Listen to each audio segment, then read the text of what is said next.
Je crois que tu as ton micro qui est coupé, hein, sur la... Ah, désolé. Donc, merci à tous d'être là, de nous avoir rejoints. On est maintenant près d'une centaine. 300 d'entre vous se sont inscrits. Donc, merci pour votre intérêt pour le Club Afrique. L'idée de ce webinaire, c'est de faire de ce webinaire évidemment un moment vivant. Donc, on va essayer d'être bref dans les interventions et de laisser de la place aux questions que vous pouvez poser évidemment aussi sur le Q&A de Zoom. Le principe de ce webinaire, évidemment, dans ce contexte de crise complexe, dans laquelle les différentes puissances publiques des différents pays où nous intervenons, au nord comme au sud, prennent des décisions quotidiennes. Donc, il faut être évidemment modeste et humble dans notre capacité à faire des prévisions. C'est une crise qui implique beaucoup d'adaptation. Ceci dit, il y a quand même des tendances qui se dégagent, notamment en Afrique. Et l'idée de ce webinaire, c'était de partager avec vous, avec certains des meilleurs sachants sur ce sujet, les tendances, encore une fois humblement, qu'on peut commencer à voir se dessiner et quelles sont a priori pour 2021-2022 les géographies et les secteurs où il est intéressant d'investir. Pour ceux d'entre nous qui se rappellent de la crise à la fin des années 90 des matières premières et de l'ajustement structurel, on disait souvent à l'époque, c'était un motto, que quand la mer baisse, les rochers apparaissent, ce qui était une façon de dire à l'époque que dans des périodes de vaches maigres, les faiblesses structurelles de certaines économies ou de certaines entreprises apparaissaient de façon plus cruelle. Je pense que cette crise, elle est quand même très différente de ce point de vue-là. C'est plutôt une crise darwinienne dans laquelle c'est les plus agiles et les plus adaptés au futur qui survivront et qui, en tout cas, se développeront plus rapidement. Donc, c'est une crise qui va accélérer les différences entre les économies et les entreprises adaptées et celles qui sont moins. Et c'est intéressant, c'est l'idée de ce webinaire, de partager ça avec vous. Alors, pour faire ça, on a, Juliette, si tu peux aller au diapo d'après, pour faire ça, on a ce matin des intervenants qui connaissent très, très bien ce secteur. Jean-Michel Severino, que vous connaissez tous, qui a dirigé l'AFD, qui était vice-président de la Banque mondiale et qui a fondé Investisseurs et Partenaires, qui est un fonds d'impact small cap. Thierry Déo, fondateur de Meridian, qui lui intervient alors vraiment à l'autre bout du spectre sur des grands projets d'infrastructure structurants dans ces économies. Stéphane Collin, qui est directeur et responsable du groupe Paris d'Africa-Invest. Africa-Invest, c'est vraiment un des pionniers du private equity sur le continent. C'est un des tout premiers et qui a aujourd'hui une des principales plateformes dans tout un segment de fonds sur ce continent. Et puis, les deux principaux financeurs de long terme responsables publics français, Isabelle Bébéard, qui est directrice des affaires internationales et européennes de BPI, et Damien Brault, qui est responsable de l'Afrique de l'Est de Proparco, et enfin moi-même, donc cofondateur d'Amétis, fonds d'investissement dédié aux mid-caps en Afrique, après avoir été directeur général de Proparco. Je vais laisser la parole pour démarrer à Jean-Michel, qui va vous dire comment est-ce qu'il voit, et ce n'est pas un exercice simple, encore une fois, vu les décisions, la rapidité avec laquelle les décisions se prennent et se déprennent, un petit peu sa vision des conséquences macroéconomiques de l'épidémie sur les économies africaines et qu'est-ce qu'on peut espérer à court, moyen et long terme. Jean-Michel, à toi. Bonjour à tous. Est-ce que vous m'entendez? C'est parfait, Jean-Michel. Oui, parfait. Merci beaucoup. Donc, merci Luc de me passer la parole. Je suis heureux d'être avec vous ce matin et de partager quelques mots introductifs sur cette situation économique du continent avec beaucoup de modestie, comme l'a dit Luc, d'une part parce qu'il faut le faire rapidement, d'autre part parce que la situation est très mouvante, que les événements se succèdent, que les informations sont partielles. Donc, je vais, et par ailleurs, compte tenu des contraintes tout à fait légitimes de temps pour ce matin, je serai obligé d'être caricatural et de résumer peut-être excessivement cette tendance. Je vais commencer par dire que peut-être moins que jamais, on peut parler en cette année 2020 et 2021 d'une Afrique En fait, s'il y a quelque chose que les mois qui viennent de se passer ont confirmé, c'est la division du continent cette fois, non pas trois, mais plutôt quatre grandes catégories de pays, qui fait que les moyennes africaines n'ont plus aucun sens. En fait, la région a été, les taux de croissance moyens négatifs du continent en 2020 ont été très fortement plombés par une plongée au fond du trou du Nigeria et de l'Afrique du Sud, qui ont affiché des performances, des décroissances de l'ordre de 5-7%, mais qui ne sont qu'estimées et dont on pense qu'elles sont encore plus importantes. Alors aujourd'hui, plus que jamais, les pays pétroliers, depuis les années 2015, sont les économies malades du continent. À l'évidence, personne ne sait comment va évoluer le cours du pétrole dans une économie qui se décarbone sur le long terme. Mais ce qui est clair, c'est qu'aujourd'hui, la combinaison de phénomènes sur l'offre et sur la demande envoie toutes ces économies à fond de cale. Ceci indépendamment au fond de ce qui se passe sur le front de la crise sanitaire. Je vais revenir là-dessus. En revanche, à l'autre bout du spectre, les économies plus diversifiées et plus agricoles se sont, dans cette catastrophe mondiale, moins mal débrouillées que les autres. Des pays comme la Côte d'Ivoire ont une croissance à peu près plate, ce qui est absolument remarquable dans ces circonstances, mais c'est le cas aussi d'économies comme le Sénégal ou comme le Nigeria, comme le Kenya, pardon. Mais même le Sahel nous a étonnés. Le Sahel a continué à enregistrer une croissance positive vers les 4-5% en pleine crise Covid. En revanche, troisième catégorie de pays qu'il faut noter, les pays qui dépendaient principalement des recettes touristiques et qui comptent pour relativement peu, à la notable exception du Kenya dans l'économie africaine, ont également rejoint les pays exportateurs de pétrole à fond de cale, ces pays comme Maurice, comme les Seychelles, mais pour des pays un peu plus notables, effectivement, les pays d'Afrique de l'Est qui dépendent en particulier de l'économie touristique, comme la Tanzanie, le Kenya, etc., ou le Sénégal, qui aurait pu faire beaucoup mieux sans cet arrêt. Donc, des situations extraordinairement différenciées qui s'expliquent par le fait qu'au fond, la crise sanitaire a relativement moins affecté le continent africain que les autres, pour des raisons sur lesquelles on pourra revenir, sur lesquelles l'OMS s'est exprimée, dans une histoire sanitaire qui n'est d'ailleurs pas terminée, puisqu'on assiste aujourd'hui à une nouvelle vague sur le continent et qu'il est trop tôt pour être définitif. Mais dans ce contexte d'affectation moindre, en fait, ce sont surtout les impacts de ce qui s'est passé à travers le reste du monde qui ont façonné la situation africaine.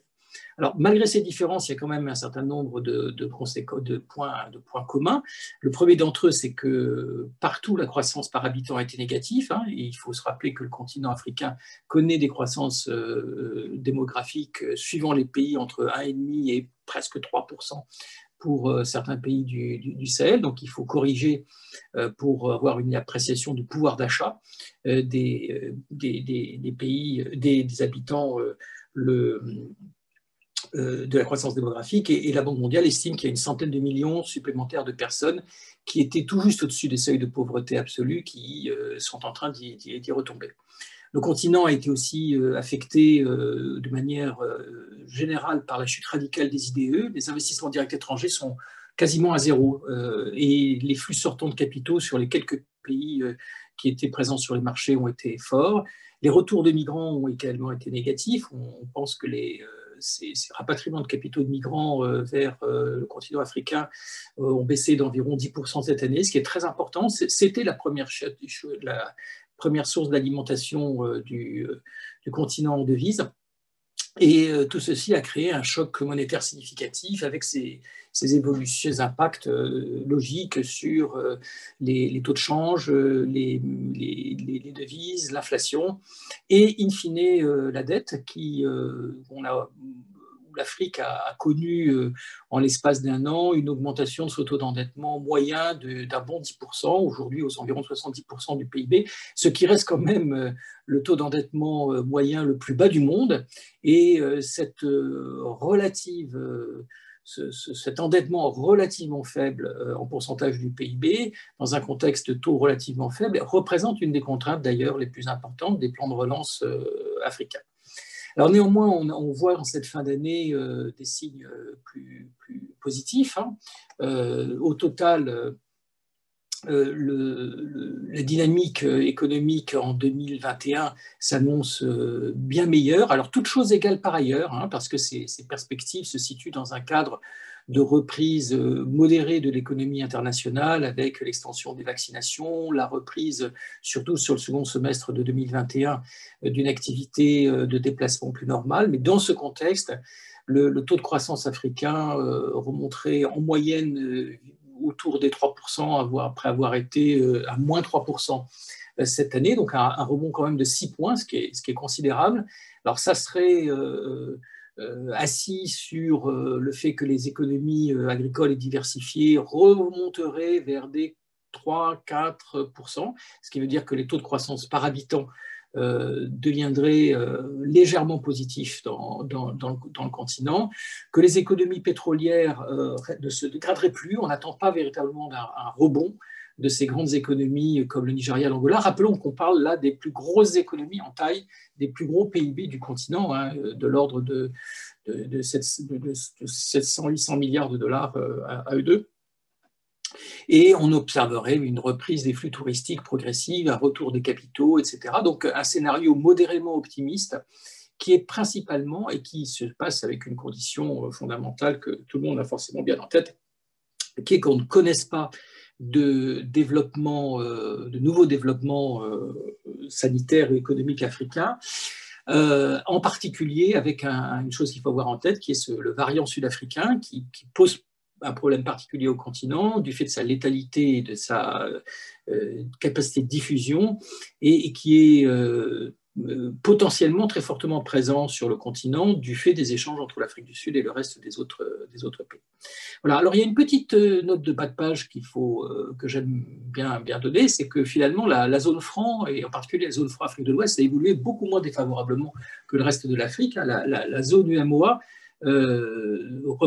enregistre la meilleure performance africaine, avec des locomotives relatives comme le Sénégal et la Côte d'Ivoire, mais aussi le Sahel qui a bien résisté.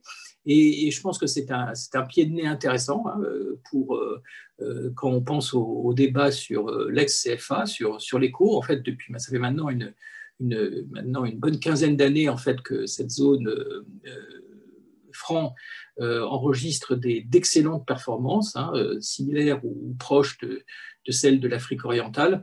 Et là, dans cette crise, elle enregistre même des meilleures performances, reflétant d'ailleurs son taux d'exposition au tourisme inférieur.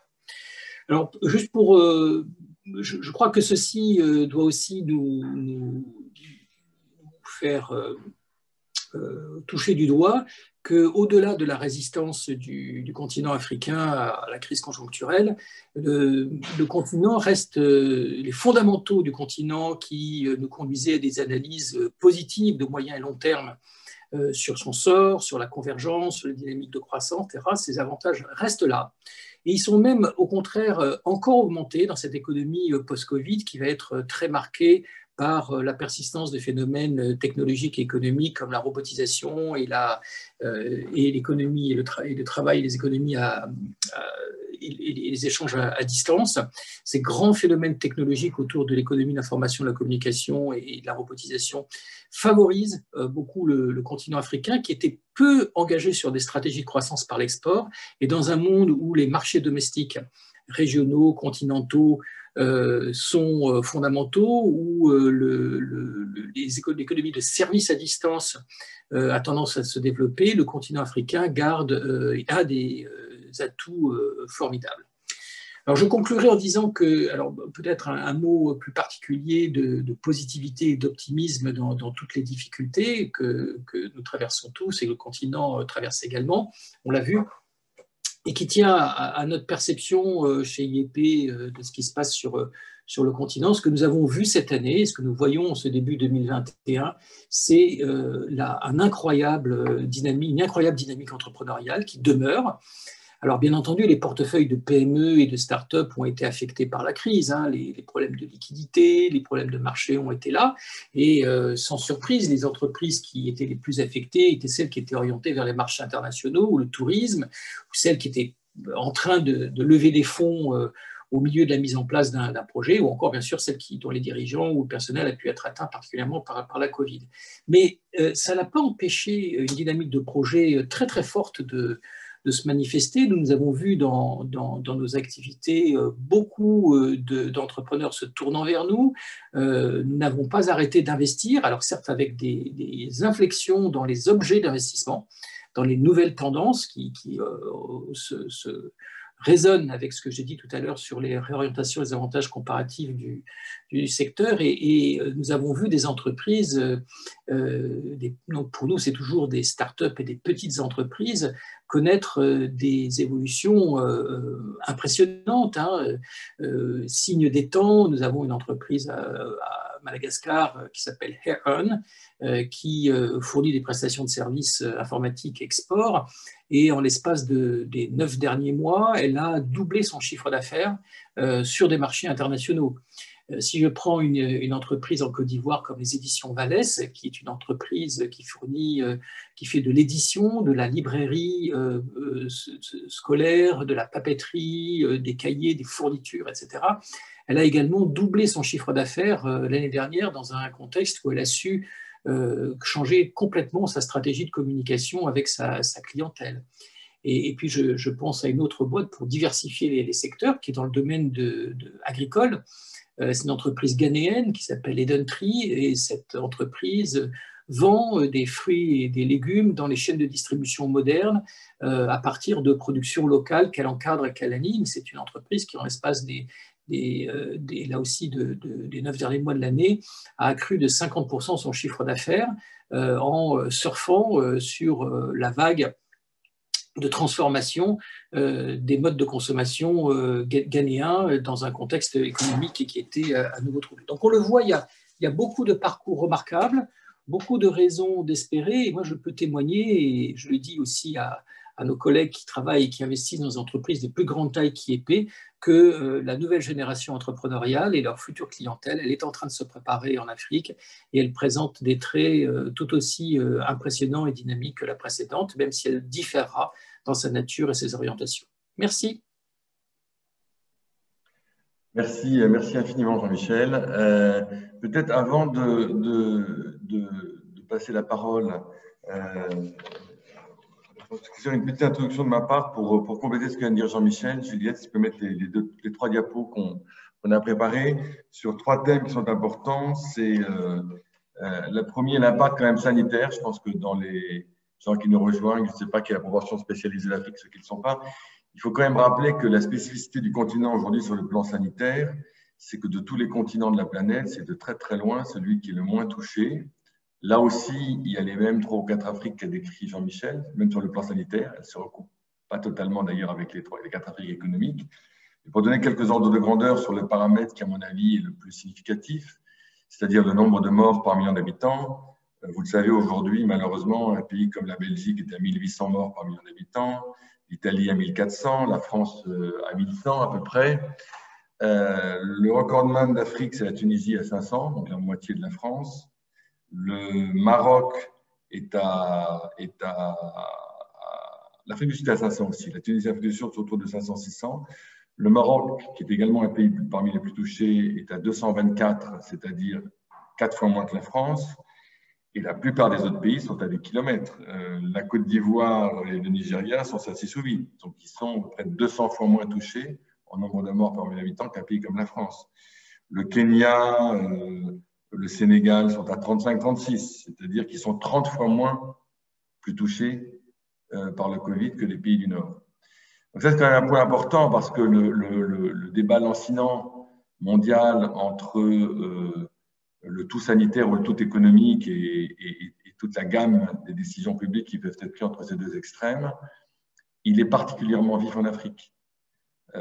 Parce qu'évidemment, les gouvernements ont comme priorité et à cœur de protéger les populations sur le plan sanitaire. Mais quand vous êtes 30 fois, 50 fois, 100 fois moins touchés qu'en Europe. Et quand on sait les conséquences de décisions économiques sur la population dans ces pays-là, l'arbitrage pour eux est encore plus difficile. Voilà, donc c'est quand même un continent aujourd'hui, en raison de la jeunesse de sa population, qui est quand même beaucoup, beaucoup moins touché. Ceci dit, Jean-Michel l'a dit, il est touché sur le plan économique aussi, parce que les décisions publiques se prennent. Et comme il l'a dit, je ne vais pas revenir dessus, c'est ce qui est en bas à droite de ce graphique. Ce sont les pays touristiques et pétroliers qui sont les plus touchés et les économies diversifiées qui le sont moins. La deuxième chose qui est intéressante, je pense, c'est qu'on commence à voir, et c'est plus particulièrement vrai pour l'Afrique du Nord, mais pas que pour l'Afrique du Nord, c'est vrai pour des pays comme le Maroc, comme l'Égypte, qu'une des leçons du Covid, c'est la réduction de la dépendance à l'Asie. Et l'Afrique est quand même sur le même fuseau horaire que l'Europe. Il y a de plus en plus de ports et d'infrastructures développées qui favorisent les échanges.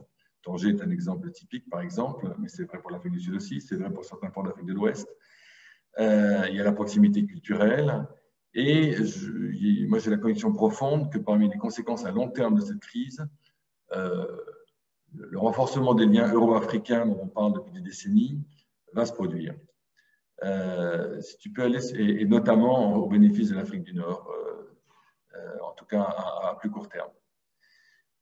Une des questions qu'on peut se poser, évidemment, il y avait un diapo, voilà, qu'on peut se poser, évidemment, c'est comment est-ce que notre industrie, dans ce contexte-là, va évoluer dans les mois et les 2 années qui viennent. Moi, j'ai envie de partager avec vous 4 ou 5 tendances générales, en espérant pas trop me tromper. La première, c'est que, Jean-Michel l'a dit, c'est un bon exemple, y compris dans le segment des PME, il y a des entreprises dans ce contexte qui bénéficient presque, je dirais, du Covid. Et donc, on va avoir une vraie différenciation de marché entre les entreprises qui, c'est ce que je disais en introduction, hein, c'est une crise darwinienne. Les plus belles entreprises, je ne suis pas sûr que leur valorisation baisse. Au contraire, il y aura une vraie attraction. Et par contre, les entreprises les plus fragiles verront leur liquidité et leur valorisation probablement diminuer. On gardera un gap de perception assez élevé entre acheteurs et vendeurs, donc il y a un risque quand même que les transactions s'allongent. Nous, on a pu voir, en tout cas, au deuxième trimestre 2020 et au troisième, on a quand même vu un vrai ralentissement des échanges. Et par contre, nous, on a pu faire et des investissements et des sorties à partir de la fin de l'année 2020. Donc, on voit que l'activité repart. Mais quand même, les temps de négociation se rallongent, ça c'est incontestable. Et on a vu globalement une réduction d'activité à la fois dans les levées et dans le rythme d'investissement globalement, même s'il y a beaucoup de très belles opérations qui se sont faites. Voilà, et parmi les éléments plus positifs pour le coup, incontestablement, il y aura des effets vintage positifs, parce que les transactions qui se feront en 2021 et 2022 vont bénéficier, ça a toujours été le cas, si vous regardez l'histoire du private equity, les 2-3 années d'investissement après une crise sont généralement des vintage qui ont des TRI supérieurs de 4 ou 5. Donc, investir normalement, statistiquement, en 21 et 22 devrait donner de meilleurs rendements que d'investir en 2018 et 2019. Et puis, il y aura également une demande de financement du private equity, parce que même si les banques disent publiquement qu'elles financent activement les économies, elles sont quand même, la réalité, c'est qu'elles sont quand même un peu plus prudentes et qu'il y a des entreprises qui ne pourront pas satisfaire tous leurs besoins de financement uniquement avec du financement bancaire. Et ce cas sera plus le cas que par le passé. Juliette, si tu peux aller au dernier diapo. Voilà, et donc pour conclure simplement, il y a, encore une fois, j'utilise un peu à l'excès ce terme de crise darwinienne. Vous voyez sur ce graphique à la fois en géographie et en secteur. Les géographies des secteurs qui clairement bénéficieront de seront probablement, qui étaient déjà d'ailleurs les géographies des secteurs qui étaient probablement les plus résilients et les plus dynamiques, c'est-à-dire les économies diversifiées qui bénéficieront de ça, sont sur cette carte à gauche, c'est-à-dire l'Afrique de l'Est, l'Afrique de l'Ouest, l'Afrique du Nord et l'Égypte. Ce sera vraisemblablement les zones où le pays sera le plus actif. Et sur le plan sectoriel, il y a des secteurs, et ceux qu'a cité Jean-Michel, c'est un bon exemple, sont intéressants. Nous, on voit bien qu'on a des entreprises dans la distribution au Kenya qui résistent extrêmement bien. Naivas, pour ne pas la citer par exemple, qui sont des grands distributeurs kenyans. On voit des banques solides qui résistent extrêmement bien, le secteur de la santé qui en bénéficie. Enfin, il y a beaucoup de secteurs aujourd'hui qui, fin 2020, ont retrouvé des niveaux d'activité comparables à ce qu'ils étaient avant, donc qui ont déjà largement dépassé les problèmes du deuxième trimestre de mars, avril, mai 2020. Et puis, il y a de nouveaux secteurs clairement qui vont accélérer, qui sont par exemple, mais c'est évident, la santé ou la technologie. Voilà.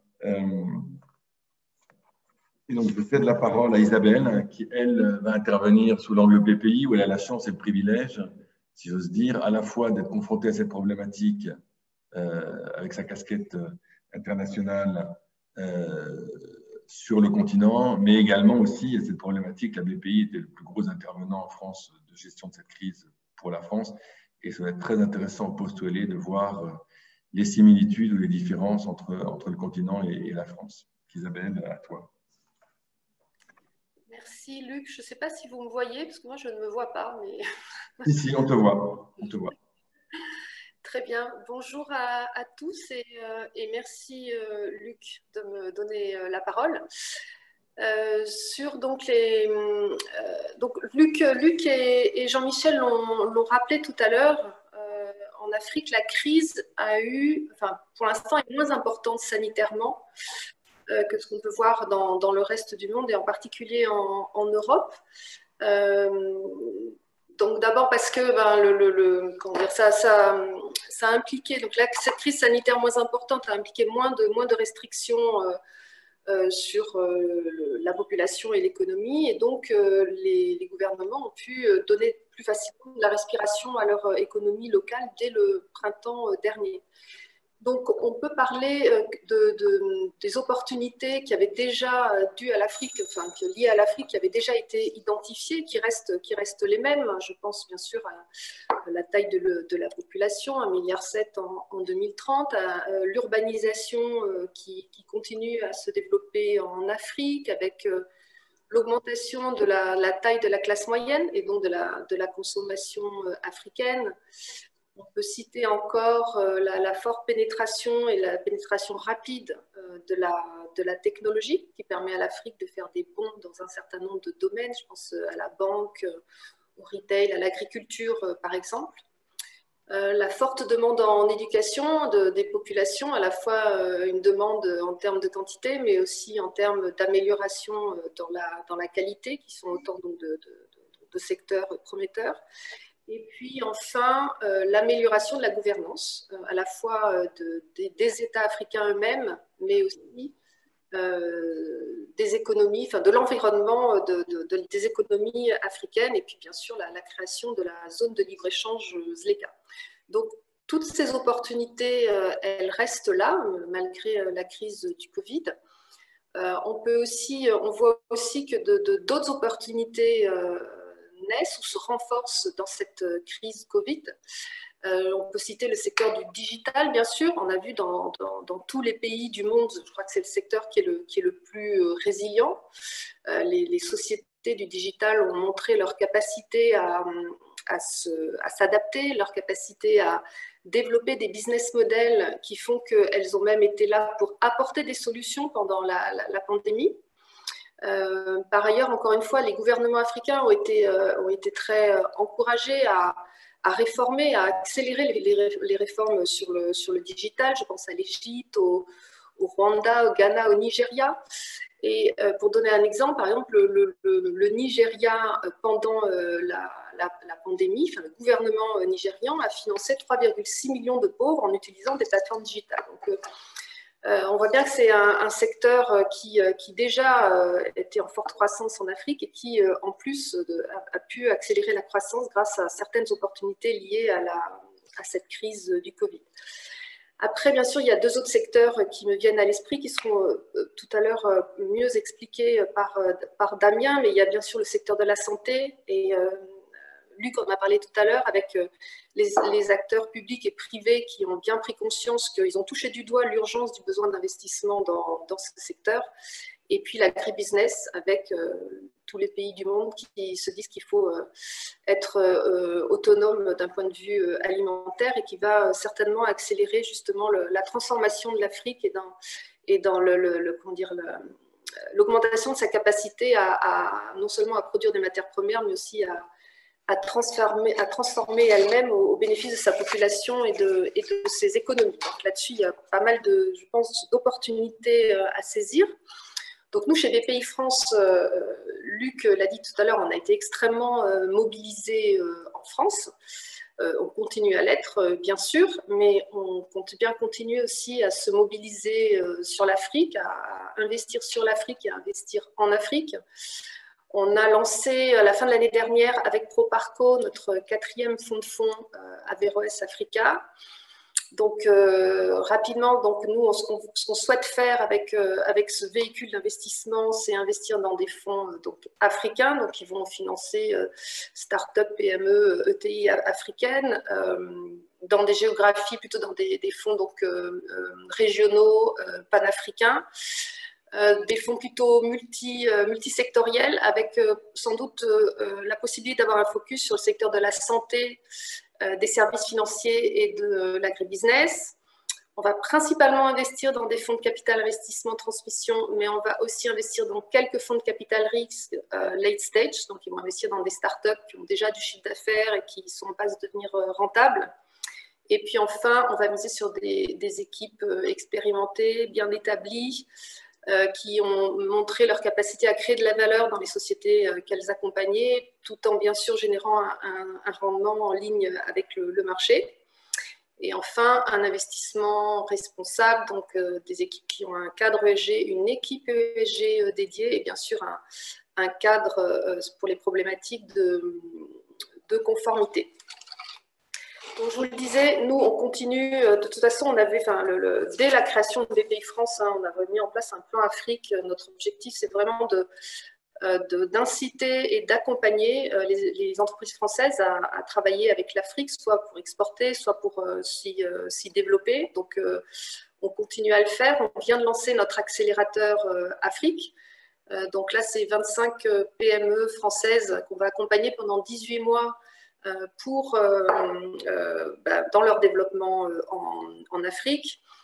On pense aussi, Luc le disait tout à l'heure, que la situation actuelle est réellement une opportunité pour ces entreprises parce que justement, on va voir s'accélérer le phénomène de relocalisation, de régionalisation, et l'Europe et l'Afrique peuvent former un bloc, en particulier effectivement avec l'Afrique du Nord. Donc voilà, donc pour nous vraiment des opportunités à la fois pour des investisseurs institutionnels comme nous ou d'autres corporate, je pense aux assurances, aux banques, et puis bien sûr des opportunités pour des investisseurs, pour des entreprises qui veulent se développer en Afrique. Voilà, merci. Merci Isabelle. Stéphane, donc Stéphane, comme j'ai dit, a la chance, lui, de voir aussi ce que font les entreprises françaises sur le continent. Donc, il est vraiment un pont entre les deux et bénéficier de l'ensemble des connaissances de la plateforme d'Afrique Invest. Donc, Stéphane, qu'est-ce que tu constates sur les principales sociétés de ton portefeuille et quelles leçons tu en tires?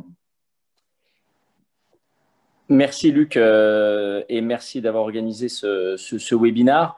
Effectivement, moi pour mon intervention, je ne vais pas me focaliser sur Invest, qui est au cœur de tout ce qui est discuté évidemment ce matin, sachant que très rapidement le groupe, grâce au soutien massif des agences de développement comme Damien, Proparco et BPI avec Averroès, le groupe a pu finalement traverser cette année 2020 grâce aux tendances, ou en tout cas malgré les tendances discutées aujourd'hui, avec la levée de son fonds amiral Afrique Invest 4 à un peu plus de 200 millions pour un premier closing en avril 2020, donc au cœur du premier confinement, et puis des levées successives de son fonds innovation qu'il a porté un peu plus de 120 millions d'euros.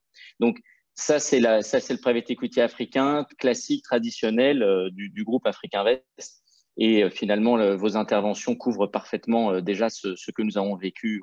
On est sur les mêmes marchés, les mêmes actifs. Ce que je voudrais moi aujourd'hui me focaliser, c'est dans le prolongement de l'intervention d'Isabelle, c'est finalement le fonds franco-africain qui a été levé il y a à peu près 3 ans. Et nous avons investi dans 8 PME françaises qui ont un enjeu en Afrique. Et quand la pandémie est arrivée au début 2020, et finalement, on a eu le même sentiment de recul en se disant mais comment cet angle africain va être impacté et est-ce que ces sociétés françaises qui ont misé sur l'Afrique, qui y ont des actifs industriels, des enjeux commerciaux, des joint ventures, des filiales, finalement, est-ce qu'elles vont être plus ou moins impactées? Et force est de constater que tout ce qui a été discuté ce matin s'est révélé vrai et que l'Afrique reste ce potentiel incroyable de développement, de croissance et d'enjeux extrêmement forts. Donc, je vais juste donner vraiment 3-4 petits exemples pour essayer de rendre la présentation la plus vivante possible. Nous avons notamment investi dans un fabricant, dans un constructeur de bateaux basé à Concarneau. Et donc, on est vraiment dans l'économie la plus traditionnelle. On y fabrique des bateaux de pêche dans la rade de Concarneau. Mais la famille qui a fondé ce groupe il y a plus de 50 ans a eu l'intuition, l'idée géniale d'investir en Afrique il y a maintenant une quinzaine d'années et d'y installer des comptoirs de maintenance et de réparation un peu partout sur la côte africaine, car les bateaux, sinon, remontaient, mais en remontant, s'arrêtaient dans des ports beaucoup moins chers de maintenance, notamment en Espagne et au Portugal. Et donc, en fait, le groupe perdait ce chiffre d'affaires. Eh bien, le fait d'avoir notamment à Port Harcourt au Nigeria, cette maintenance, et malgré la pandémie, eh bien, cette activité est restée extrêmement vigoureuse. Le groupe a été très agile, a développé des nouvelles méthodes de connexion en ligne, parce qu'en fait, le vrai problème, c'était plutôt que les armateurs européens, mondiaux, américains, ne pouvaient pas aller au Nigeria pour assister aux réparations. Or, en fait, c'est tellement précis qu'il faut cette présence-là.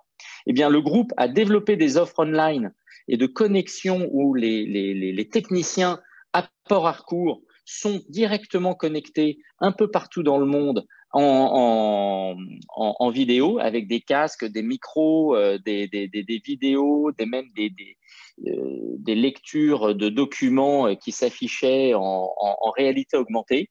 Ce qui fait qu'aujourd'hui, le Nigeria est reparti très fort parce qu'évidemment, tout le monde veut profiter plutôt de cette pandémie pour faire réparer en maintenance. Et donc, les résultats du groupe ont été soutenus par finalement sa présence en Afrique. Je prends 2 exemples aussi de notre portefeuille très industriel. Nous avons 2 sociétés qui sont basées en France, développent la technologie, mais ont des sites industriels un peu partout. L'une, notamment, a à peu près 50 employés à Saint-Étienne et plus de 400 en Tunisie. Et quand la pandémie est arrivée, la Tunisie a effectué des confinements relativement proches des politiques de confinement européens. Et donc, on s'est retrouvé avec une usine fermée. Et les premières projections que nous avons reçues, mi-mars, début avril, étaient extrêmement sombres. Et finalement, avec l'appui du groupe Afrique Invest, mais surtout avec la démonstration que l'outil industriel était vital pour l'économie, l'usine a été réouverte, a mis les bouchées doubles, et nous avons réalisé en 2020 des résultats supérieurs à ceux de 2019, alors que ces produits sont finalement vendus aux grands acteurs de la chaîne du pétrole sur un marché qui a été très secoué en début de pandémie.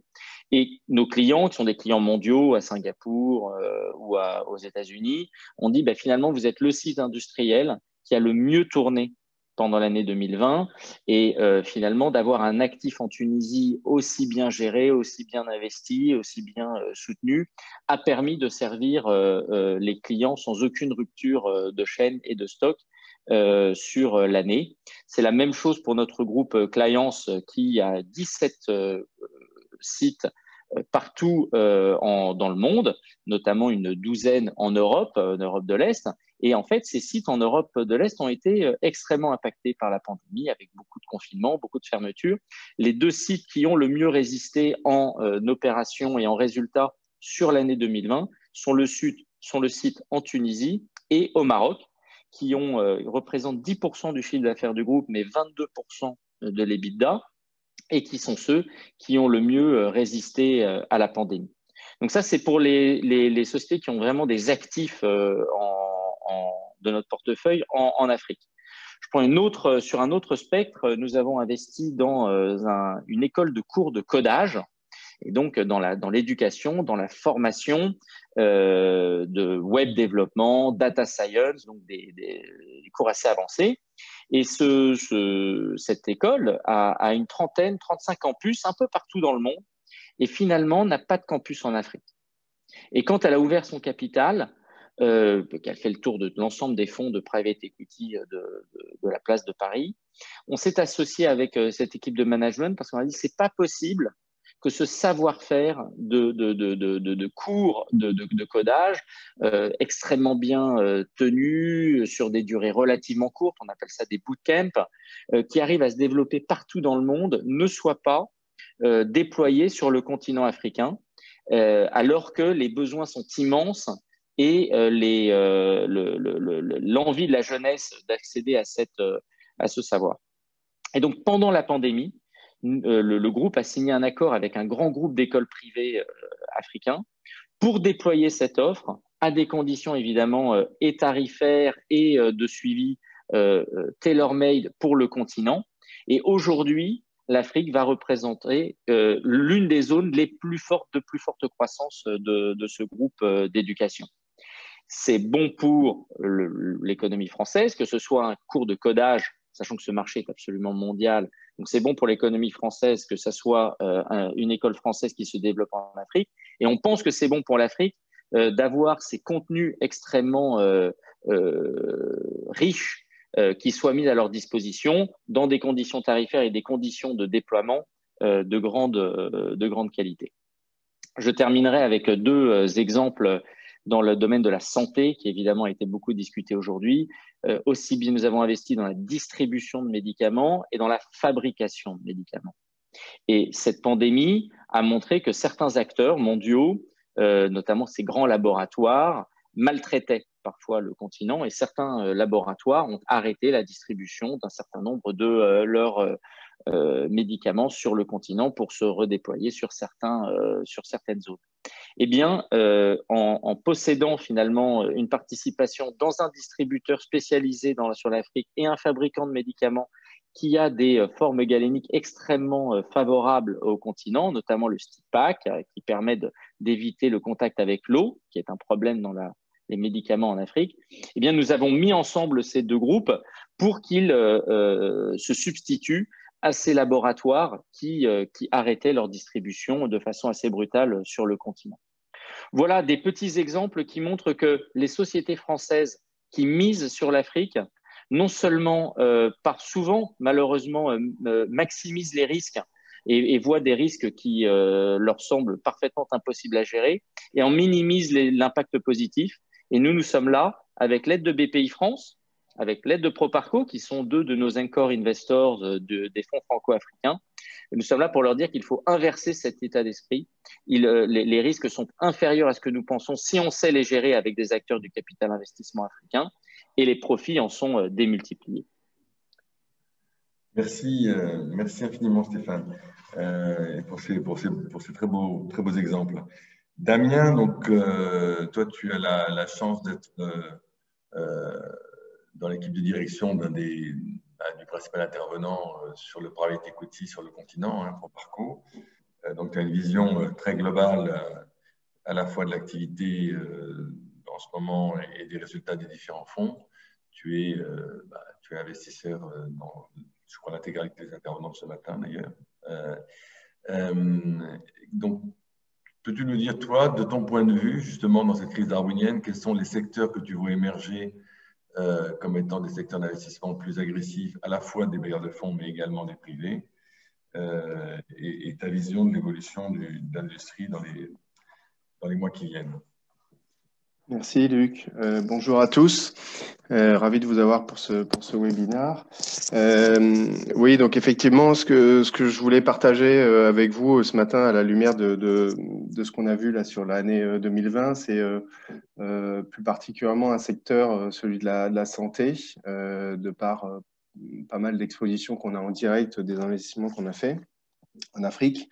Et puis l'autre, c'était revenir un peu sur la dynamique de fundraising et la dynamique des gestionnaires en Afrique telle qu'on la voit là sur les prochains mois, 12 ou 24 prochains mois.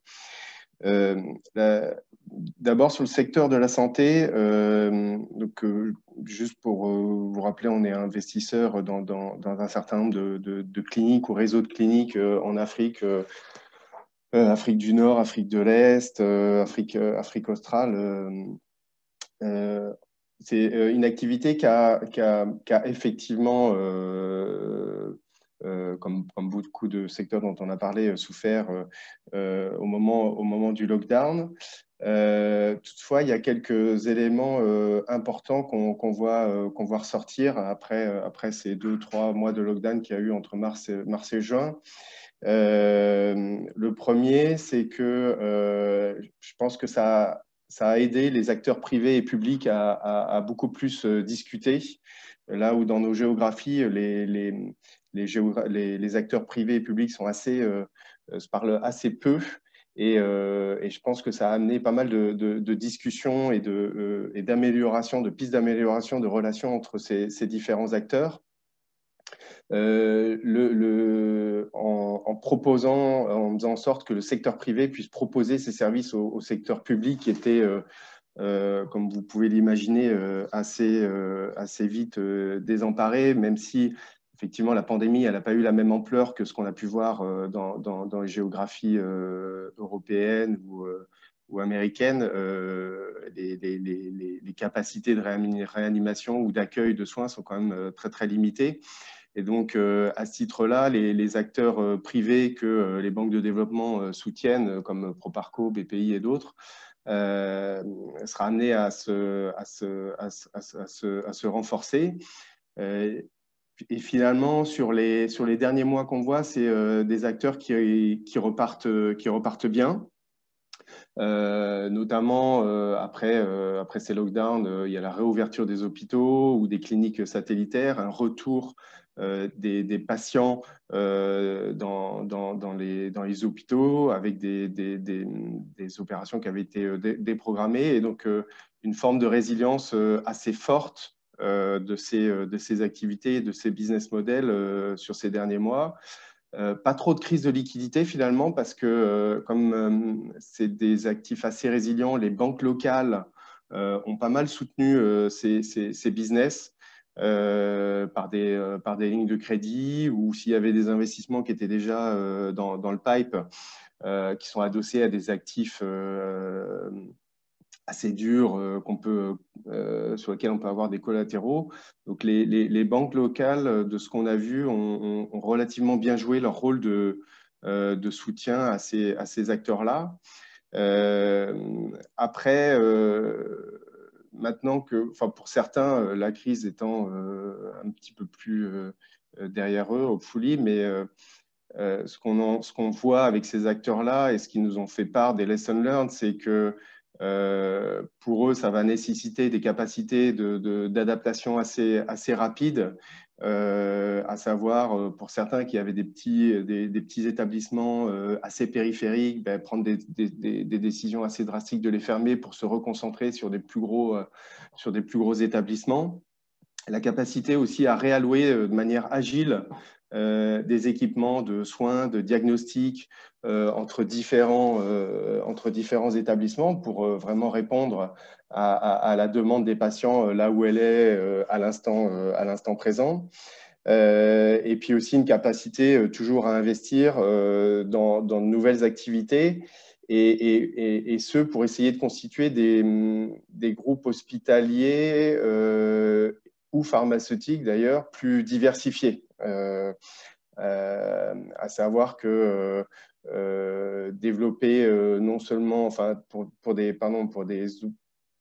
cliniques qui seraient essentiellement sur de l'ambulatoire, développer des activités de tertiaire, développer des activités de diagnostic, de laboratoire, qui fait que dans ces périodes compliquées, elles aient la capacité de traverser la crise plus facilement.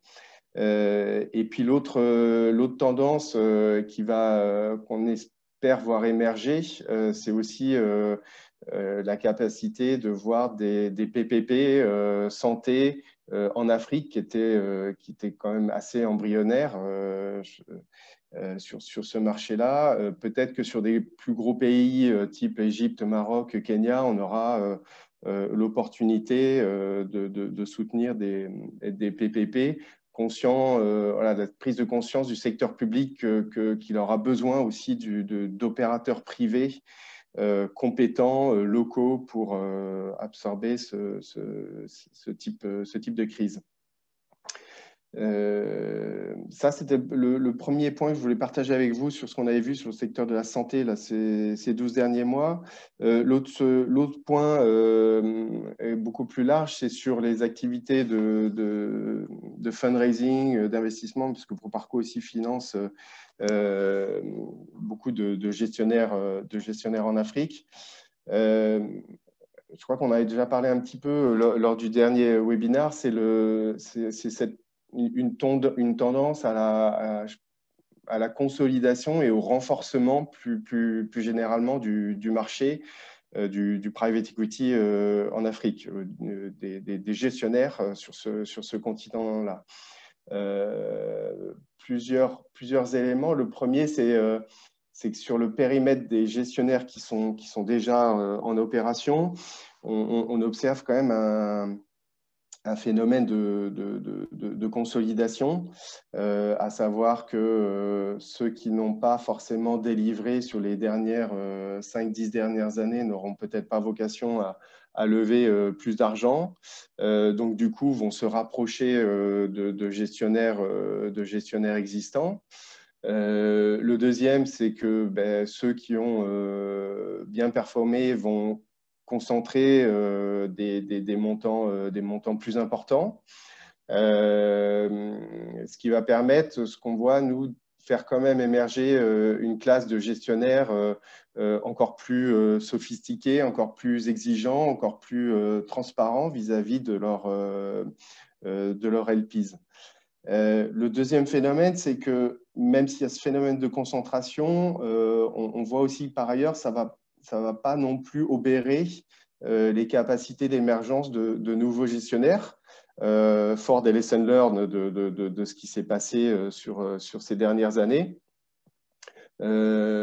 Et ça, je pense que c'est aussi des opportunités intéressantes de diversification du portefeuille pour les LPs, notamment sur des thématiques un peu plus originales ou de fonds de crédit, de fonds de meds, qui vont permettre de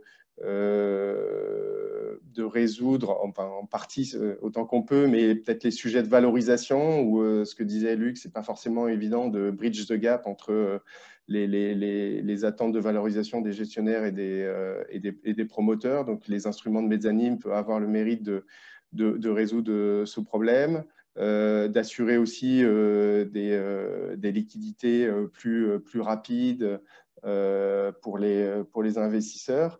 Et donc, il y a ces thématiques un peu nouvelles via des nouvelles équipes ou des initiatives au sein du gestionnaire existant qui va apparaître.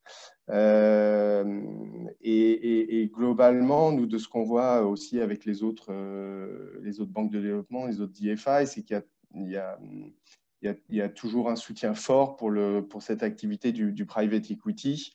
Dans ce contexte-là, il n'y a pas eu de message particulier de réduction des investissements, que ce soit Proparco et même BPI, fort de ce que vient d'annoncer notamment Isabelle, mais plus globalement dans la communauté des bailleurs de fonds. Donc, je pense que ça, c'est important pour toujours renforcer les pratiques de private equity sur des champions, tout en permettant l'émergence de nouvelles thématiques sur le marché africain. Voilà, merci à tous. Merci beaucoup, Damien. Donc, last but not least, je vais passer la parole à Thierry Déo. Thierry, Meridian a la chance en plus d'être présente sur 3 continents. L'Amérique, l'Europe, l'Amérique Nord et Sud, l'Europe et l'Afrique depuis 2014. Et tu es dans probablement un des secteurs les plus structurants, à la fois, c'est déjà le cas par le passé, mais je pense que post-Covid, il y aura des politiques de relance dans tous ces pays. Est-ce que tu peux nous dire un peu comment tu vois l'impact de la crise sur les infras et puis plus globalement, peut-être faire la synthèse de la discussion d'aujourd'hui, puis après toi, on ouvrira ensuite la session à un Q&A. Merci Luc et bonjour à tous. Alors pour commencer en effet sur le secteur infrastructure en Afrique, on a eu l'occasion au tout début de la crise d'avoir les premiers retours un peu du comportement des acteurs à la fois publics et privés dans ce domaine sur le continent. Et 2020, maintenant, on a l'occasion de faire un bilan un peu plus complet. Qui est pour moi, qui reste très positif. D'une part, la vie continue un peu dans les infrastructures, notamment parce qu'elles ont ce caractère structurant et essentiel dans l'économie, mais pour être plus concret avec des exemples, l'investissement dans les infrastructures a continué de façon assez forte en Afrique, avec peut-être même une prise de conscience de leur utilité et du coup de l'accélération par les gouvernements, notamment en matière d'infrastructures publiques, qui ont voulu avancer les contrats. L'exemple, c'est ce contrat qu'on a pu signer avec Vinci au Kenya pour 1,3 milliard d'euros, qui est l'autoroute Nairobi-Nakuru, lors de la visite présidentielle qui a eu lieu en septembre. Donc, ça a nécessité toute une préparation qui s'est faite pendant le Covid. Donc, ça veut dire que les administrations continuaient de travailler, mais c'est aussi le cas pour le BRT de Dakar qui a fini par émerger à la fin de l'année. Donc, une activité en matière d'investissement qu'on confirme étant restée assez forte en 2020.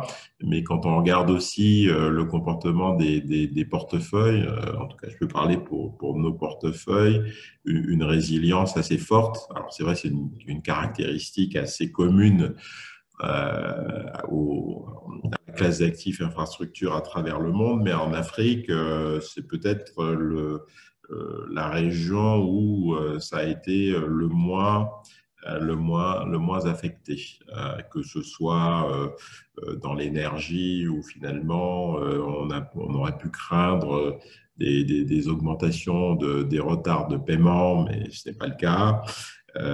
Des contreparties publiques, des utilities qui le payent, même dans un secteur très touché comme le secteur aéroportuaire, il y a eu une capacité d'absorption de la baisse de trafic qui a été importante, et puis des reprises qui ont été souvent beaucoup plus rapides que sur le marché européen dans ce secteur. Donc on est sur un secteur qui a continué à investir et qui finalement peut se reposer sur des actifs et des portefeuilles assez résilients. Donc ça a plutôt conforté finalement notre analyse des potentialités offertes par le marché africain des infrastructures, et puis aussi conforter l'idée qu'on peut vraiment investir et construire des portefeuilles pour nos investisseurs très résilients, à condition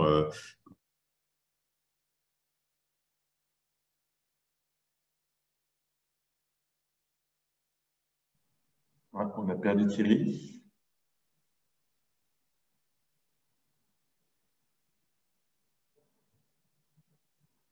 Oui, je ne sais pas si c'est… Oui, c'est bon. On t'avait perdu une seconde, Thierry. Ah bon. Non, pendant 20 secondes. désolé. J'en ai fait un message que ma connexion est instable, donc il faut vite me dire si vous me perdez.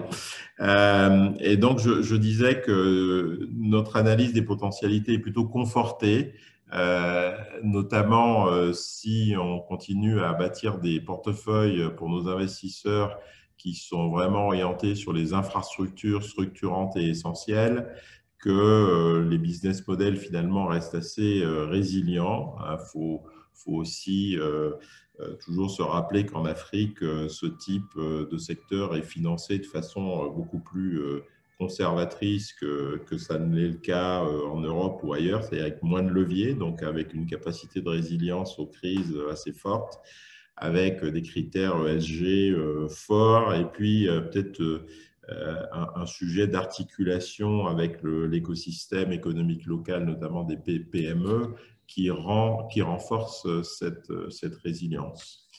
Alors, et puis, notamment, les fondamentaux demeurent, hein, parce que les besoins sont toujours là, notamment en matière de croissance urbaine et de tous les objectifs, notamment de baisse de la pauvreté. Les infrastructures sont là pour répondre à ces besoins.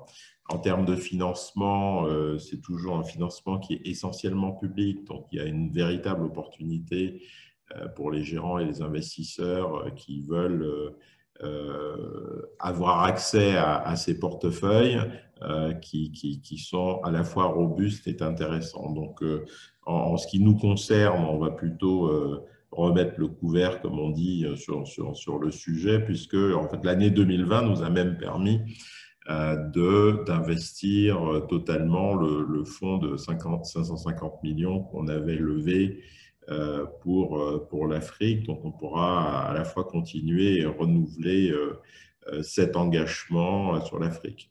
Et puis, pour finir sur l'Afrique, je voudrais peut-être signaler que finalement, le sommet Afrique-France, qui avait été reporté pour cause de Covid, va avoir lieu en juillet à Montpellier et qu'il aura peut-être un aspect moins institutionnel que celui qui était prévu la dernière fois, mais laissera une place assez forte à la société civile et à l'entrepreneuriat africain. Donc, c'est aussi le cœur du sujet, c'est aussi l'opportunité pour les investisseurs de s'intéresser encore plus à la chose. Alors, peut-être, et j'espère que ma connexion est toujours bonne, oui, c'est parfait.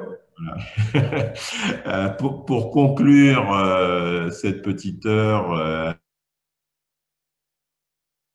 différents aspects, à la fois les grosses poches de résilience économique et sanitaire de l'Afrique, qui en fait un marché tout aussi intéressant, sinon plus que certains autres marchés de type OCDE, les secteurs, comme Damien le rappelait, qui ont émergé comme des secteurs très attractifs d'investissement, notamment la santé, enfin un écosystème qui a bien résisté au Covid et finalement dont les spécificités et les qualités sortent plutôt renforcées de cette crise. Donc, c'est le moment. Et je dirais que, pour reprendre l'expression effet vintage, mais l'effet vintage est certainement encore plus fort quand on pense à toutes les classes d'actifs, y compris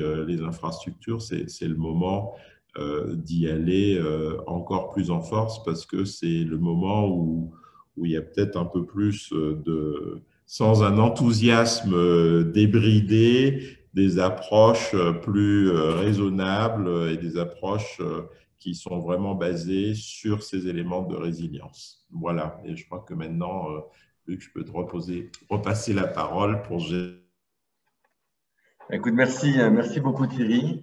Écoutez, merci aux 6 intervenants. Il nous reste un petit peu de temps pour le Q&A comme on l'avait prévu.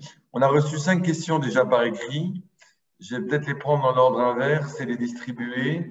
On a Kabir Roui de l'île Maurice qui nous pose une question sur les devises, en nous demandant si le fait qu'il y ait quand même eu une petite accélération des dépréciations ne va pas freiner les ardeurs des investisseurs.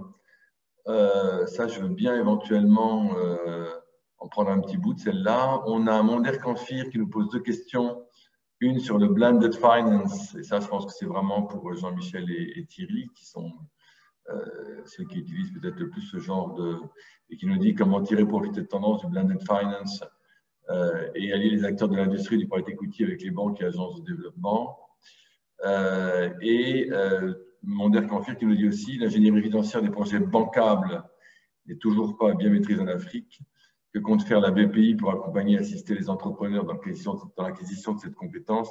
Ça paraît, je pense que, notamment en infra, c'est toujours la question de la partie développement amont des projets et est une question qui existe depuis des décennies et qui est toujours compliquée à résoudre. Et puis, on a eu deux questions anonymes sur le fait que les entrepreneurs africains ont du mal à travailler avec leurs partenaires européens du fait de la lenteur dans l'acheminement des fonds. Et quel avenir pour le financement alternatif sur le continent? Voilà, les 5 questions écrites. On va peut-être commencer par celle-là. Très rapidement sur la question de Kabir Roui sur la dépréciation. Kabir, tu as raison. C'est vrai que cette crise, y compris dans les géographies pétrolières et commodities, de toute manière, étaient des géographies à dévaluation et c'est un sujet qui existe sur tout le continent depuis longtemps. Maintenant, c'est vrai que cette crise, même dans des géographies plus diversifiées, notamment celles qui avaient une partie de leur économie liée au tourisme, a accru un peu la pression sur les taux de change. Bon, l'île Maurice, dont tu es, est un exemple, malheureusement, très bon exemple de ça. Mais même des pays comme le Kenya ont eu des petites tensions, etc. Bon, la réponse, c'est la réponse classique, hein, c'est qu'il y a déjà un biais géographique. Plus on investit dans des économies diversifiées, plus les monnaies sont résilientes. Et sur la dernière décennie, beaucoup d'économies africaines ont eu des monnaies très résilientes par rapport à l'euro. Hein, parce qu'on n'est plus du tout dans l'économie précédente. L'autre réponse plus classique, c'est que projet par projet, évidemment, situés sur des projets qui sont structurellement résilients à une dévaluation parce qu'ils peuvent repasser dans la hausse des prix les effets de l'accroissement du coût de leurs importations. Et ce n'est pas forcément des projets export d'ailleurs seulement. Le secteur financier est un bon exemple. Nous, on est investi dans une très belle banque au Ghana, pays qui a connu une dévaluation très importante depuis 10 ans. Et on fait des multiples très corrects en euros malgré ça. Donc, mais c'est vrai que c'est un sujet qui peut s'accroître. Peut-être sur la question de Monder Kanfir, sur le blended finance et la capacité, l'ingénierie financière, qui veut prendre? Thierry, tu veux? Je veux bien. Non, mais c'est en effet, c'est une bonne question, mais c'est en effet une véritable accélération. Et c'est aujourd'hui le seul moyen, finalement, de donner du confort aux investisseurs, notamment par rapport à leur perception du risque africain. Il y a un risque réel, c'est vrai, qu'on peut réduire avec ces solutions de blended finance, sachant que sur le continent africain, finalement, les DFI et le public ont fait l'essentiel du travail et de l'investissement pendant beaucoup d'années. Donc, en fait, on blende dans l'autre sens maintenant. C'est plutôt le privé qui vient un peu les diluer et aider ça. Mais toutes les solutions, qu'elles soient de réduction des risques avec des protections.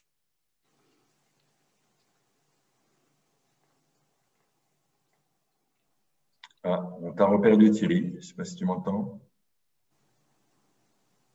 Je dirais qu'un petit mot après Thierry. Voilà, ça y est. Oui. Non, non, mais j'avais terminé, mais je voulais juste vous rappeler que Benoît Gauthier, qui avait mis sa question dans la mauvaise case, il faudra y répondre aussi, mais on pourra le faire après. Oui. On y a dans Jean-Michel. Oui, je crois que ça sera très intéressant aussi d'entendre Damien, parce que le groupe de l'AFD fait partie des DFIs qui consacrent, pour lesquels les stratégies de blending sont dans leur stratégie. Je crois que le mouvement du blending est effectivement réel. il est dans sa matérialisation plus modeste que l'on peut l'imaginer. En particulier, je crois pour deux séries de raisons, c'est que les ressources qui sont prêtes à s'investir dans les tranches juniors sont finalement restreintes et il faut trouver des thèmes et des sujets dans lesquels il y ait une convergence d'intérêts d'investisseurs ou de géographie, dans lequel il y ait une convergence d'intérêts entre des investisseurs privés qui sont à la recherche à la fois en général de sens et de rendement suffisant et les stratégies d'investissement, notamment des DFIs. Et tout ceci demande un travail de fabrication des produits et d'identification de ces thématiques d'intérêt commun qui est long. Alors, la thématique des infrastructures fait partie des sujets qui intéressent tous les DFIs, mais il y en a bien d'autres. Donc, moi, c'est peut-être l'occasion de dire que pour les investisseurs privés, pour les gestionnaires de fonds privés, il y a l'opportunité de s'intéresser à construire des produits, mais il faut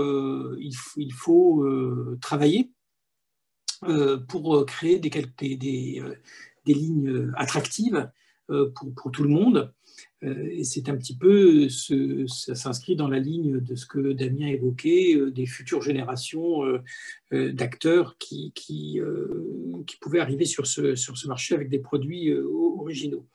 Et la deuxième remarque très rapide que je voudrais faire, c'est qu'il y a à côté du blending, au sens du mélange des ressources publiques et privées dans le même véhicule, aussi une catégorie d'activité publique qui naît et qui est financée à la fois par des très grandes institutions publiques internationales et par des grandes fondations privées, et qui est l'allocation plutôt de subventions au bénéfice, par exemple, de l'émergence entrepreneuriale ou de certaines catégories d'investissement privé.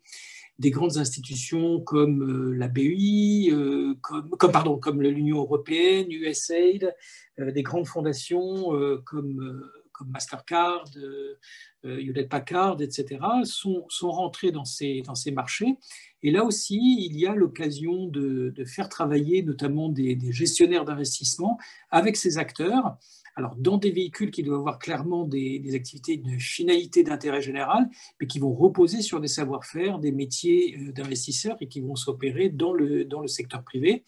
Et curieusement, au fond, les allocations de fonds publics, si on prend ces 2-3 dernières années, ont été plus massives, de fonds publics et privés, et notamment des fondations, ont été plus dynamiques sur ces catégories-là que sur le blending proprement parlé. J'en profite juste pour faire une incidente sur les transferts de fonds. Les difficultés des transferts de fonds, dans notre expérience, ils vont plutôt de l'Afrique vers l'Europe ou les États-Unis.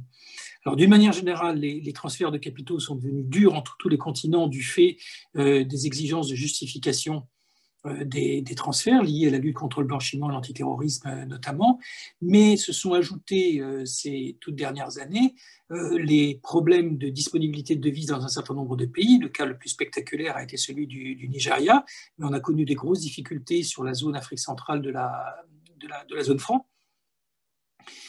Moi, je crois que les difficultés liées à la justification des transferts de fonds vont demeurer, et parce qu'ils créent des exigences bureaucratiques qui sont parfois compliquées à remplir, donc il ne faut pas se faire d'illusions.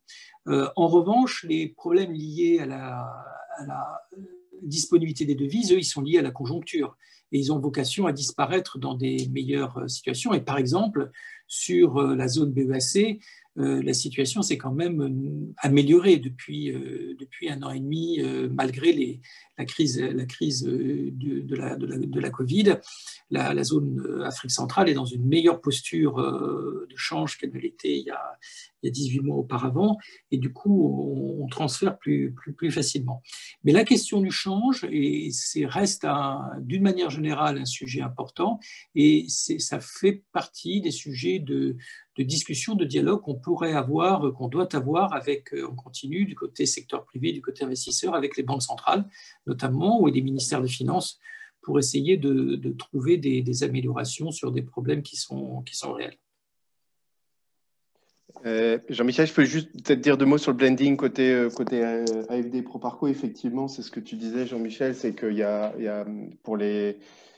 pour Proparco et l'AFD, et puis plus généralement pour les banques de développement, il y a un enjeu à aller chercher du blending au-delà de nos ressources propres État qui sont ce qu'elles sont. Et compte tenu de ce qui se passe en France, il y a des efforts de mobilisation qui sont très forts sur la France. Et du coup, aller chercher du blending pour d'autres géographies, c'est toujours un petit peu plus compliqué. Par contre, il y a des ressources qui sont mobilisables assez largement au niveau de l'Union européenne. Donc, ça, c'est ce que nous, on fait déjà. On a déjà amorcé ça dans le cadre d'un nouveau véhicule qu'on va lancer sur les PME pour assurer des tranches plus juniors sur des nouvelles thèses d'investissement, du VC, des pays fragiles, là où c'est quand même plus compliqué de déployer de l'argent et voilà, et poursuivre ces démarches auprès de l'Union européenne parce que, comme tu le disais aussi, Jean-Michel, il y a quand même une difficulté après à redéployer tout cet argent je dirais, tout là-haut au niveau de l'Union européenne, de le refaire véhiculer au niveau des banques de développement bilatérales et après jusqu'aux gestionnaires et après jusqu'aux promoteurs. Donc, c'est quand même assez challenging, même si les ressources sont mobilisables quand même. Damien, il nous reste 2 ou 3 questions et moins de 10 minutes, donc je vais demander à chacun d'être bref. Thierry, je te passe la question de Benoît Gauthier qui nous dit: que pensez-vous des initiatives du Trésor, des initiatives de certification des projets d'infrastructure qui visent à améliorer la bancabilité en réduisant la symétrie d'information entre porteurs du projet et financeurs? Ça, ce sera pour Thierry et Damien. Et puis on a une question sur les sorties et la crise. Voilà. Ouais, très rapidement, certification, oui, avec simplification. Aujourd'hui, notamment, les projets d'infrastructure passent à travers, puisqu'ils sont financés souvent par des DFI, des tamis assez fins, notamment sur tous les aspects environnementaux, sociaux et de gouvernance qui structurent ces projets. Et je pense qu'arriver à certifier et à labelliser de façon plus simple et plus rapide peut accélérer le flow et le pipeline des investissements disponibles. Merci. Voilà. Damien, tu veux ajouter un élément là-dessus? Non, pas grand-chose de plus que ce qu'a dit Thierry. Merci. Alors, sur la question des sorties, une question de Noro Ravisi, quel impact de la crise sur l'Eternal Challenge du pays en Afrique qu'elle a sorti? Alors ça, c'est incontestable. C'est ce que je disais en introduction, que l'année 2020, elle a ralenti un certain nombre de transactions. Je pense qu'il y a beaucoup d'entre nous, y compris de belles transactions. Nous, on a eu un exemple, je ne citerai pas le nom, une transaction qu'on devait boucler en mars. Il y a eu une tentative de renégociation du prix. On est resté ferme, on a fini par la boucler en décembre. Et c'est évident que c'est une période, en tout cas les 6 derniers mois, ont été des périodes où il y a eu des difficultés à voyager, et dans les moments clés d'une transaction, le fait de se voir est important. Ça a pu impacter certaines due deals, il y avait moins de visibilité. Enfin, voilà. Donc ça, c'est vrai que cette crise, en tout cas, c'est mon sentiment, aura momentanément ralenti un certain nombre de sorties. Mais à l'inverse, comme je le disais plus positivement en intro, on voit aussi que les belles boîtes aujourd'hui se vendent à des multiples supérieurs égaux, multiples d'avant. Donc, voire même, je n'entrerai pas dans le détail, voire même des mouvements assez étonnants. Dans un monde où il y a quand même pas mal de liquidités en lévitation, d'acteurs qui cherchent des actifs stratégiques sur le continent. C'est plutôt des acteurs qui connaissent le continent dans ce cas-là et qui cherchent. Donc, on a depuis le début de l'année quand même le téléphone qui sonne plus souvent pour des achats qu'en temps normal, même une année pré-Covid. Donc, il y a des mouvements très contrastés. Voilà. Je ne sais pas qui va intervenir là-dessus parce qu'on doit tous vivre cette réalité. Peut-être Stéphane, mais là aussi, c'est une réalité très duale. ralentissement sur certaines opérations, accélération sur d'autres. Je vais peut-être dire un petit mot là-dessus. Je crois qu'il y a des marchés très différents sur l'Afrique. Il y a un marché où, je dirais, les sorties sont davantage orientées vers des transactions internationales ou continentales. Et il y a un marché qui est très intra-africain et très national. C'est le marché sur lequel nous nous opérons. Et dans ce marché-là, nous n'avons pas constaté de difficultés. Pour deux séries de raisons. La première, c'est qu'il y a un certain nombre de ces sorties qui se font quand on est un investisseur minoritaire sur l'entrepreneur lui-même. Et dans des conditions, dans les deux cas de figure où l'entrepreneur a les moyens financiers du rachat, où il a et son entreprise est dans une situation intéressante qui lui permet d'aller de l'avant, les sorties n'ont pas de difficulté. Et là, on est en train d'en faire plusieurs qui sont très caractéristiques de ce sujet, de cette thématique. Alors, en plus, lorsqu'on est dans des structures plus ou moins autoliquidatives, du type quasi-equity, etc., on ne rencontre pas ce genre de difficultés. C'est vraiment la santé financière intrinsèque de l'entreprise qui est concernée. Et alors, quand on parle des acquisitions à l'échelle nationale ou régionale, elles restent très dynamiques parce que, comme l'a évoqué tout à l'heure Luc et moi-même, la situation relative du secteur privé et en particulier de l'univers PME et start-up est restée moins dégradée que dans le reste du monde. Il y a des perspectives de croissance, il y a une dynamique et donc il y a des consolidations locales qui se font d'une manière très, très, très positive. Enfin, et puis je m'arrêterai là, le venture est complètement à l'écart. Et autant nous avons connu un arrêt complet des transactions pendant les 9 premiers mois de l'année 2020, qui était dû au fait au mouvement de capitaux internationaux, au retrait complet de la Silicon Valley, au climat de stress et de traumatisme. En fait, là, on voit qu'on est revenu à des dynamiques très, très, très, très favorables et avec des gros acteurs qui se sont remis sur le marché. Par exemple, pour ne citer que ce cas-là, et je m'arrêterai là, Orange a créé un nouveau véhicule d'investissement qui s'appelle Orange Ventures, qui met des moyens significatifs. Nos amis de Partech sont très présents sur le marché. Et il y a plein d'acteurs. Xavier Niels a décidé de s'implanter au Sénégal et accompagne son implantation dans l'univers des télécoms, d'une extension dans l'univers venture, etc. etc. Donc, et là, on n'est pas du tout dans ces catégories-là. Donc, voilà, il y a des marchés différents. Hein, le marché des achats-reventes sur les entreprises, il est très segmenté, comme il est en Europe, hein, comme il est en France.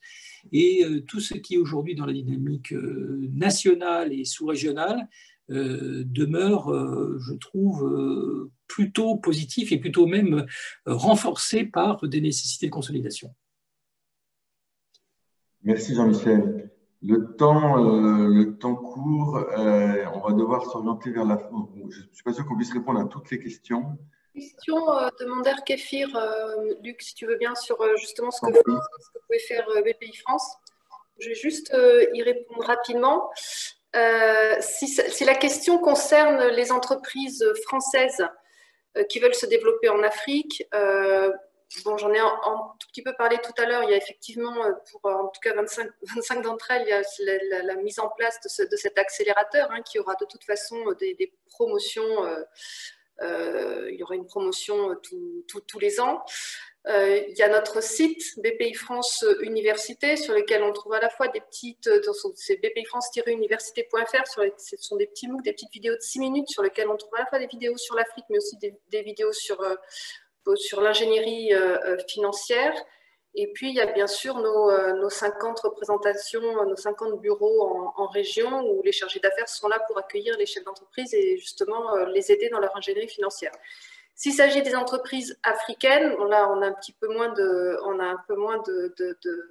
d'outils.